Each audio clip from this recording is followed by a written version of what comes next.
I never thought I'd be in this situation, but here I am.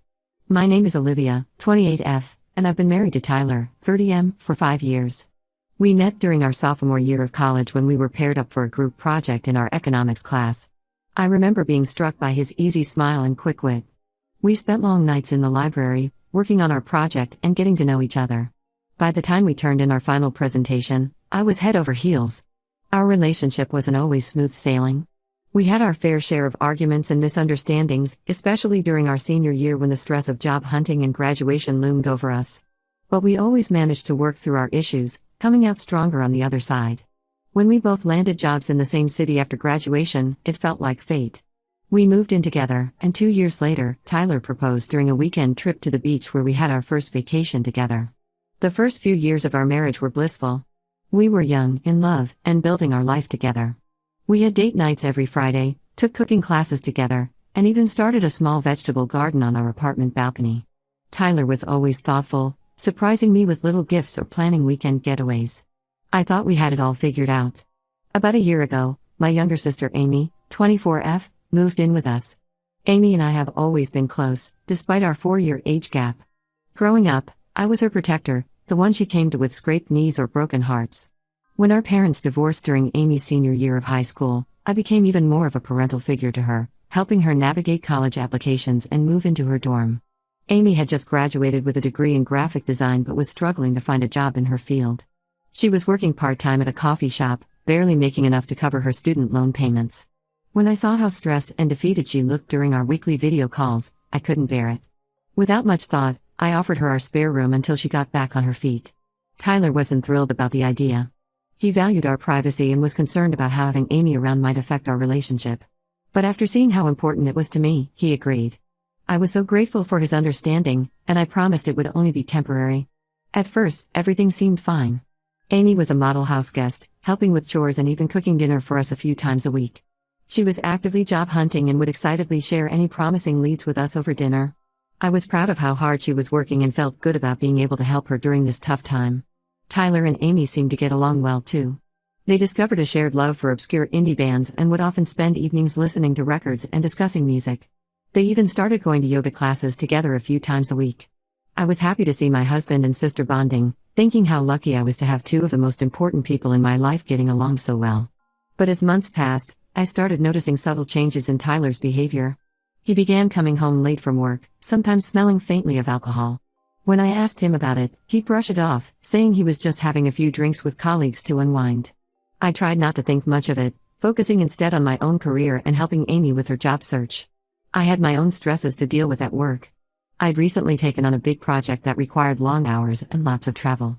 There were weeks when Tyler and I barely saw each other, just passing like ships in the night. I felt guilty about neglecting our relationship, but I thought we were strong enough to weather this temporary rough patch. Last week was our 5th wedding anniversary. Tyler had been acting strange for days leading up to it, but I assumed he was planning a surprise. On the day of our anniversary, I managed to leave work early, excited to spend the evening with my husband.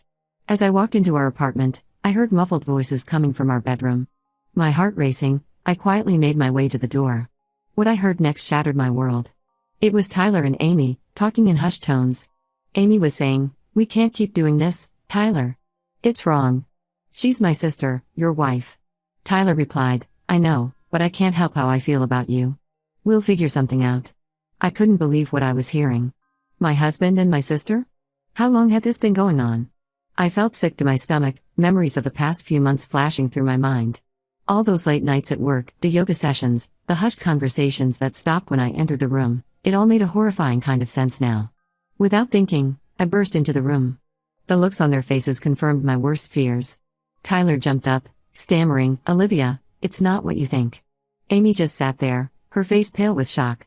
I noticed her shirt was unbuttoned, Tyler's hair was messed up. The evidence was undeniable. I don't remember much of what happened next. There was a lot of shouting, crying, and accusations. I demanded answers, but their explanations were just excuses. They claimed it had only been going on for a few months, that they never meant for it to happen. But how could I believe anything they said? I left the apartment that night, grabbing whatever clothes I could stuff into a bag. I called my best friend, Emma, sobbing so hard she could barely understand me. She immediately told me to come over, no questions asked. I've been staying with her for a week now, trying to process everything. Tyler has been calling and texting nonstop, begging for forgiveness. His messages swing wildly between apologizing profusely and blaming me for being distant lately. Amy sent me a long email, explaining how sorry she was and how she'd move out immediately. She said she never meant to hurt me, that it just happened. But I don't know if I can ever forgive either of them. I feel so betrayed, not just by Tyler, but by Amy too. She was my little sister, the person I'd always protected and looked out for. I remembered all the times I'd defended her to our parents, how I'd helped her move into her college dorm, how I'd stayed up late helping her with her resume. And this is how she repaid me? And Tyler, the man I thought I'd spend the rest of my life with, how could he do this to me? I thought back to our wedding day, how he teared up as he recited his vows, promising to love and cherish me forever. Was it all a lie? How long had he been attracted to Amy? Was I just a placeholder until something better came along?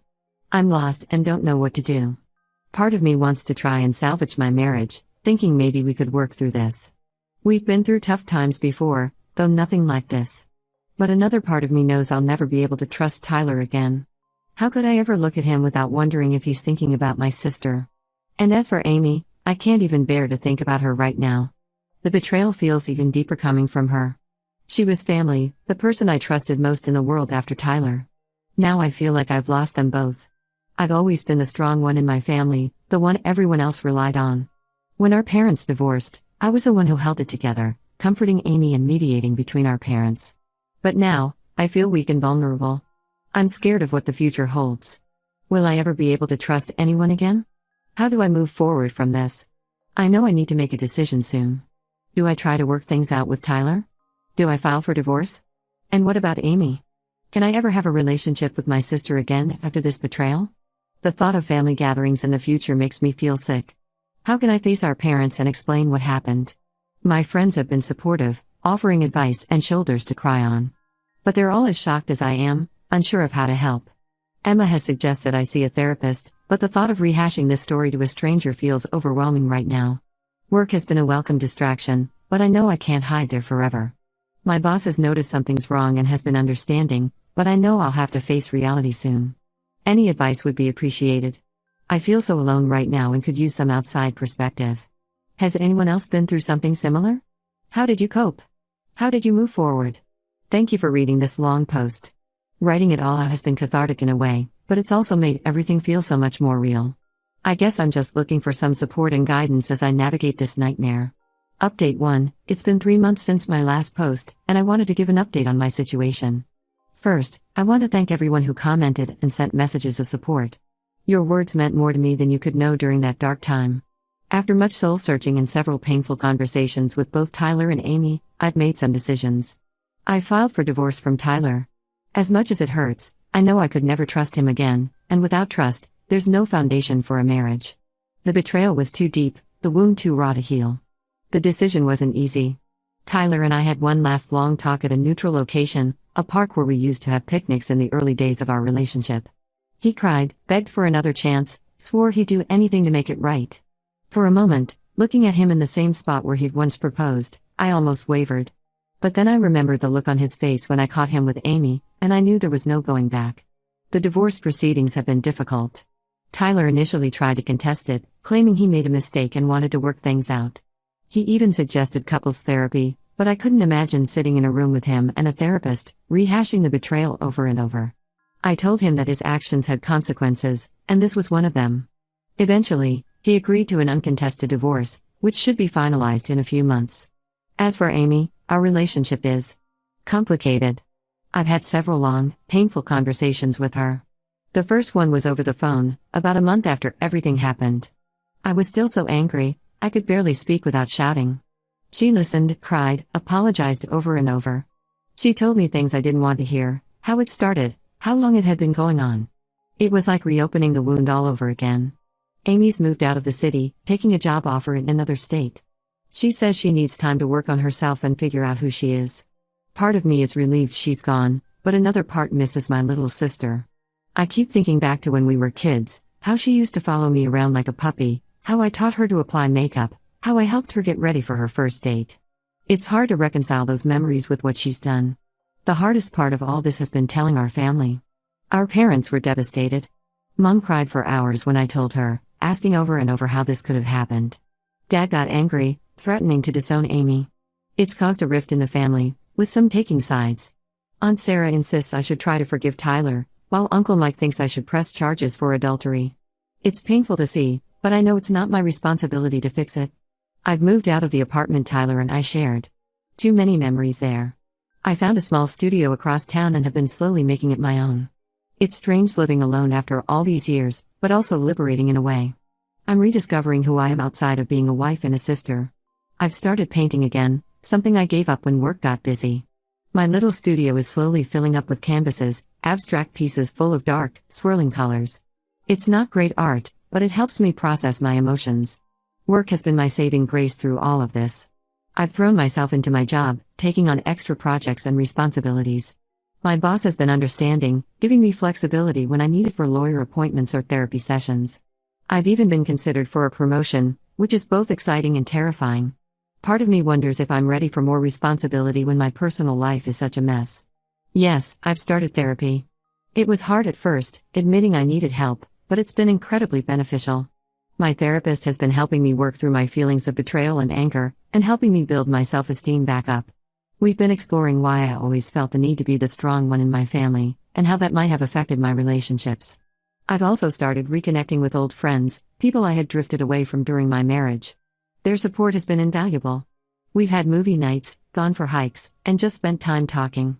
It's reminded me that there are still good people in the world, people I can trust. Last weekend, my college roommate Sarah visited. We stayed up all night, drinking wine and reminiscing about simpler times. It felt good to laugh again. There are still hard days. Days when I wake up and for a split second forget everything that's happened. Days when I see a happy couple on the street and feel a pang of what I've lost. Days when a song comes on the radio that Tyler and I used to dance to, and I have to pull over because I'm crying too hard to drive. But those days are becoming fewer and farther between. I'm not ready to think about dating again. The thought of trusting someone enough to be in a relationship seems impossible right now. A guy at work asked me out for coffee last week, and I nearly had a panic attack. My therapist says that's normal, that I need time to heal before I can open myself up again. For now, I'm focusing on my friendships and rebuilding my relationship with myself. As for the future, I'm trying to take it one day at a time. I'm learning to be okay with not having all the answers. I'm learning that it's okay to be angry, to be sad, to be confused. I'm learning that healing isn't linear, and that's okay too. For now, I'm focusing on healing, on rebuilding my life on my own terms. It's not the life I had planned, but I'm determined to make it a good one. Thank you again for all your support. It means more than you know. Update 2. It's been a year since my world turned upside down, and I wanted to share another update. So much has changed, and yet in some ways, I feel like I'm still processing everything that happened. The divorce was finalized 6 months ago. It was a strange feeling, signing those papers. Part of me felt relieved, like I was finally closing a painful chapter of my life. Another part felt sad, mourning the future I thought I'd have. But mostly, I felt free. The day after the divorce was final, I went skydiving. It was terrifying and exhilarating, and as I floated back to Earth, I felt like I could breathe again for the first time in months. Tyler moved out of state shortly after the divorce was final. Last I heard, he was living with his parents and trying to find himself. I wish I could say I don't care, but sometimes I still find myself wondering about him. Not because I want him back, that ship has long sailed, but because I'm trying to understand how someone I thought I knew so well could betray me so deeply. My therapist says this is normal, that closure doesn't always come in the form we expect. As for Amy, our relationship is still strained. We've had a few phone calls, mostly on holidays or birthdays. It's awkward and painful, but we're trying. She's still in therapy, working through her own issues. She's apologized countless times, but I'm not sure I'm ready to forgive her yet. Maybe someday, but not now. Last month, she sent me a letter. In it, she explained more about what was going on in her life when everything happened. She talked about feeling lost after college, about struggling with depression and alcohol abuse. It doesn't excuse what she did, but it helps me understand a little better. On a brighter note, my career has taken off. All that extra work I threw myself into paid off. I got a big promotion 3 months ago. I'm now leading my own team on a major project. It's challenging and sometimes stressful, but I love it. It's given me a sense of purpose and accomplishment that I really needed. Last week, I gave a presentation to the company's board of directors. As I stood there, Confidently explaining our strategy, I realized how far I've come from the broken person I was a year ago. I've also started dating again, which has been interesting.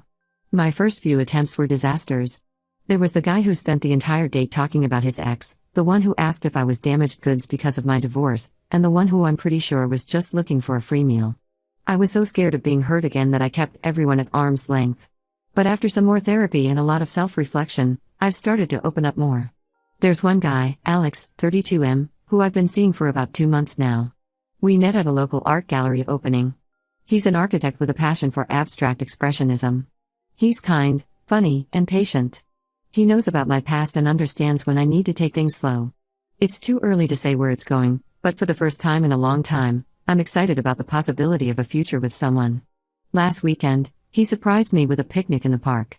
As we sat there, laughing and talking, I realized I hadn't thought about Tyler or Amy all day. It felt like progress. I've made some new friends too. I joined a local book club and a hiking group. It's been great to meet people who don't know me as the girl whose husband cheated with her sister. They just know me as Olivia, and that's refreshing. Last month, we did a challenging 10-mile hike. As I stood at the summit, looking out over the valley, I felt a sense of accomplishment and peace that I hadn't experienced in a long time. My relationship with my parents has improved. They've been supportive throughout this whole ordeal, and we've grown closer because of it. Mom and I have weekly video calls now, where we cook the same recipe together. It's become a ritual I look forward to. Dad has been making an effort to be more emotionally available. He even attended a therapy session with me to work on our communication. They're coming to visit next month, and I'm looking forward to showing them around my new city. There are still tough days. Anniversaries are hard, my wedding anniversary, the day I found out about the affair. But I'm learning to cope with those feelings instead of letting them overwhelm me. On my would-have-been 6th wedding anniversary, instead of wallowing, I volunteered at a local animal shelter. Spending the day cuddling puppies and kittens was far better than any pity party I could have thrown myself. I'm not the same person I was a year ago. I'm stronger now, more independent. I've learned that I can survive things I never thought I could. And while I wouldn't wish this experience on anyone, I can acknowledge that it shaped me into someone I'm proud to be. I'm more compassionate, more self-aware, and more appreciative of the good things in my life. Thank you all for your continued support. Your kind words and advice have been a lifeline during this difficult year. Here's to hoping the next year brings even more healing and happiness. Update 3. It's been 2 years since my original post, and I felt it was time for one last update. Life has a funny way of surprising you, and these past few months have certainly been full of surprises. First, the big news: Alex and I got engaged last month. It wasn't a grand, elaborate proposal, just a quiet moment at home, which was perfect for us. We were making dinner together, something we do often, and in the middle of chopping vegetables, he just turned to me and asked. It was simple, honest, and completely us. We're planning a small wedding for next spring. The thought of getting married again is both exciting and a little scary, but I know Alex is nothing like Tyler. We've built our relationship on honesty, trust, and open communication. Work continues to go well. I've settled into my new role and even mentored a few junior employees. It's fulfilling to be able to help others grow in their careers.